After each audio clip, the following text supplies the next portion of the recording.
Alright guys, thanks for stopping by Andy's Drum, Sights, and Sounds. If you're new to this channel, what we do here is we take a look at practical drum lessons, practice ideas, equipment, and sound. Today we have James Brown Funky FatBack Part 3. So hang on, here we go. Don't forget, turn it up.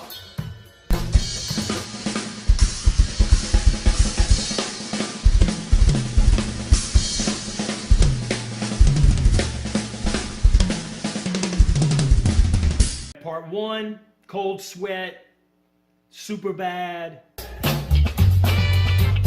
don't care, darling.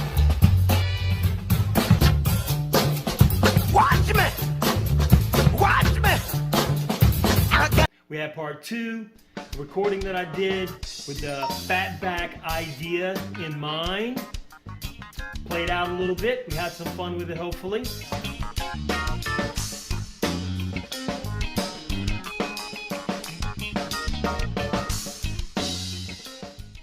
Alright, so on this part, we're going to look at two aspects. One is a little bit more reinforcement on the history of where this came from.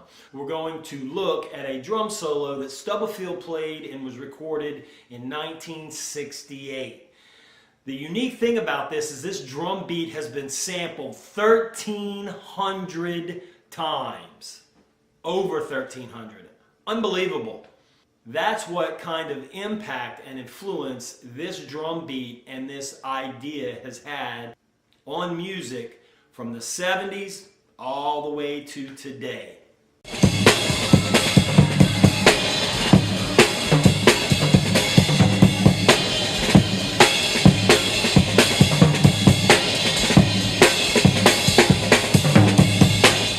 The other aspect of this is I'm going to show you a practical practice idea that you can incorporate that will help you with this type of beat. It's important that you go back and look at the impact and influence this drum beat and playing idea has had on popular music over time. What we look at is I talked about the genesis of this FatBack beat for a lot of different types of music, all the way to from 1967, I believe, when Cold Sweat was recorded, all the way to now with Bruno Mars and bands like that. Even though it may not consistently use that offbeat on the backbeat on 2 or 4, the horn lines, the phrasing of the vocals were rhythmic rather than melody based.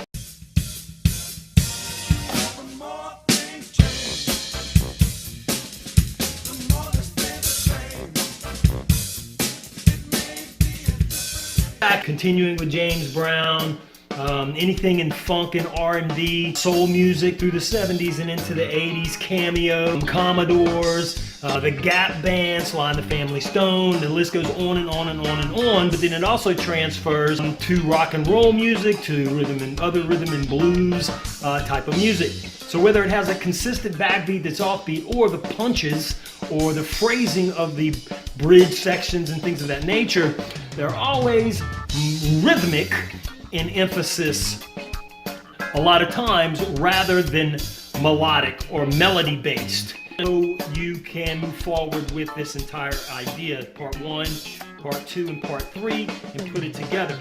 But again, the genesis for this thought of rhythm over melody, penetrating popular music, making people tap their foot and want to dance, came from that initial James Brown popularity. Check it out. Question and comments below. Love to interact with you. And I promise you, you'll take some of these ideas I incorporate and you apply them to your playing and you will groove better.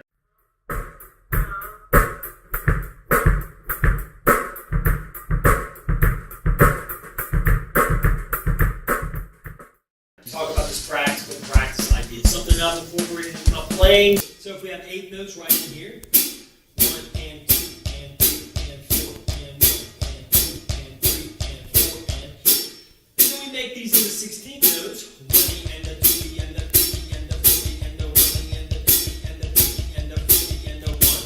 So those are our 16th notes. So if we take this these subdivisions, 8th notes to 16th notes, and we apply it to the drum set. So we're going to play a pattern. Right? So a basic pattern that everybody should be able to play is just that basic 1 on the bass drum, 2 on the snare drum, 3 on the bass drum, 4 on the snare drum, 8th notes on the hi-hat.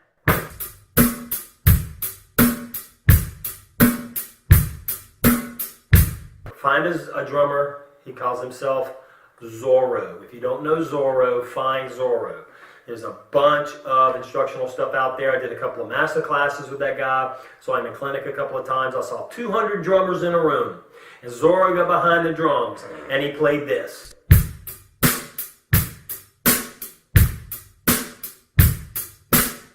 And what I saw in the room was 200 drummers that could not resist bobbing their head with that beat because it was so funky. And all he was playing was this. So that can be funky just by itself. It's not this. That's very square. It's got to be funk.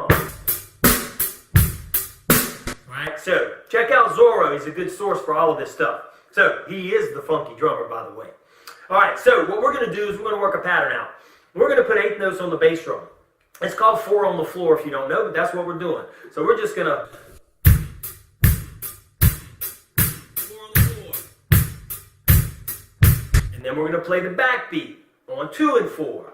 Important to pay attention. You lock in the hi-hat, the snare drum, and the bass drum together. It shouldn't be a flamadiddle or a flammage or a ra-ba-ba. It should be striking together. It's important to focus on that. So I got my 4 on the floor. And I'm going to incorporate my backbeat. 1, 2, 3, 4, 1.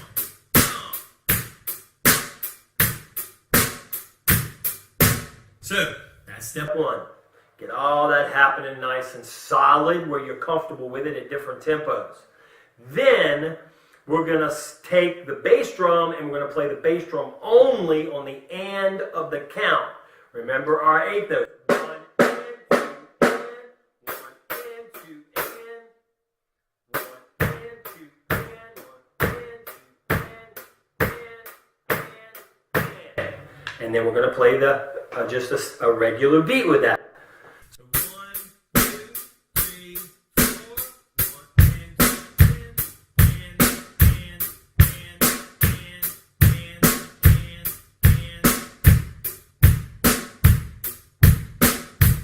Nice. Already starting to move and tap your foot, aren't you? I know you are. All right. So we're going to put those together. We're going to play 4 measures with 4 on the floor, and then we're going to play 4 measures with just the end of the beat. So it looks like this. 1, 2, 3, 4, 2, 3, 4.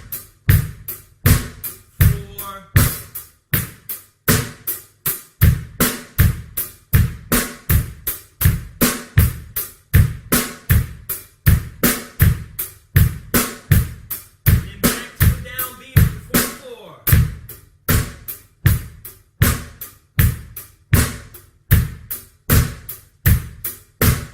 So, this should be done to a click track or some kind of meter that's staying somewhat consistent, right? So, we're going to do that. Then, we're going to take the snare drum. We're going to continue with the 4 on the floor, but we're going to play the snare drum. So now we're locking in snare drum, hi-hat, and bass drum on all 4, on the 4 quarter notes, still playing with the 8th notes on the hi-hat. So we've got our 4 on the floor.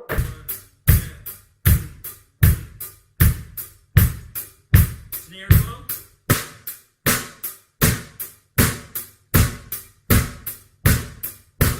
Again, concentrating on locking that all together. It shouldn't be a flammadoodle-doddle-doodle. It shouldn't be a ba-ba-ba. It should be solid and together. Right? So we concentrate on that. Then we're going to take the snare drum and put the snare drum on the offbeat. Keep the 4 on the floor on the bass drum. It's important. Keep all the notes lined up. Those subdivisions should be sewn pretty even and solid. So here we go. I'm going to play 4 on the floor with the normal backbeat, and then I'm going to continue 4 on the floor with the bass drum and play the end of the count on the snare drum. So here we go.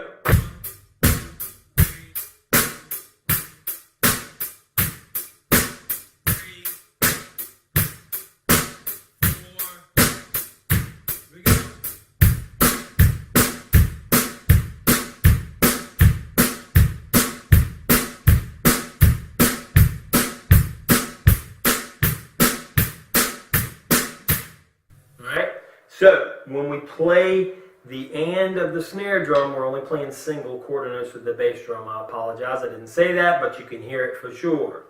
So it's important to keep that all lined up. So now we put them together. We play 4 on the floor with the bass drum for 4 measures. Then we play the and of the count with the bass drum for 4 measures. Then we play everything together, 4 on the floor, 4 on the snare drum for 4 measures. And then we play the and of the count with the snare drum for 4 measures. And that is the first part of this pattern.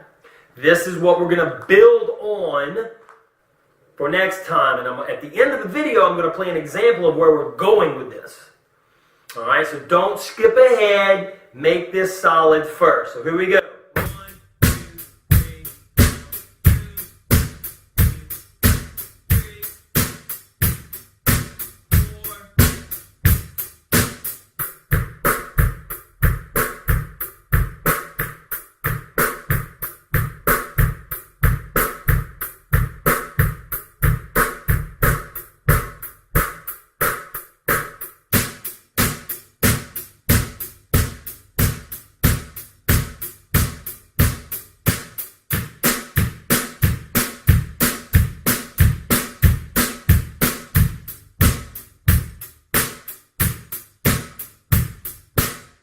Alright, so that's the pattern. 4 on the floor, 4 on the snare drum, and to the count on the bass drum, and to the count on the snare drum. So then what do? Well, once you get that nice and solid, and you're lining everything up, don't go too fast.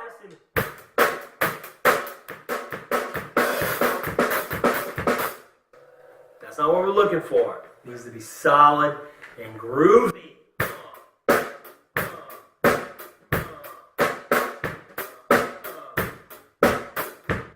Start playing combinations, accents, not accents on the hi-hat, and just with those things we just did,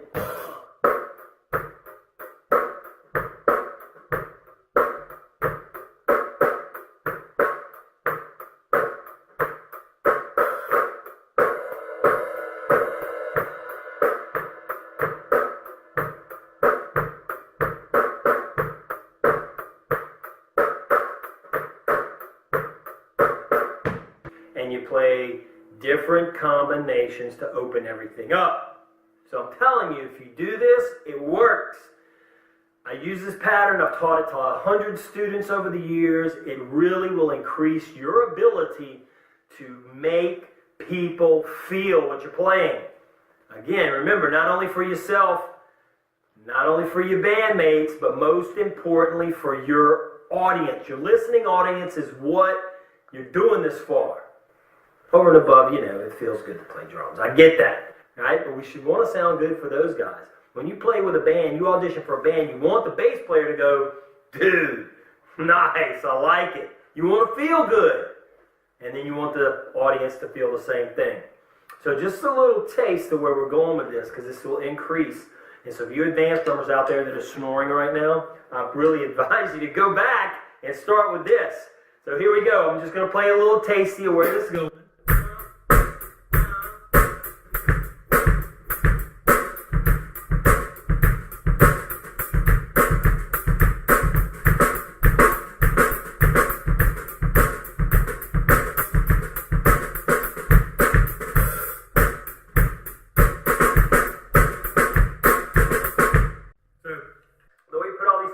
Together is we have to have a practice routine where we're comfortable playing out on it. So again, really something that locks these subdivisions in and helps you be a better player, especially from this being a funky playing aspect that we're addressing on this series and over the next several videos as we move forward. So this is going to help you stay funky when you play. Remember to post questions and comments below. I'd love to interact with you guys. If you want to see more content like this, subscribe to the channel, ding that notification bell so you don't miss any new posts or content. And if you like it, like it. Again, thanks for stopping by, and we'll see you next time.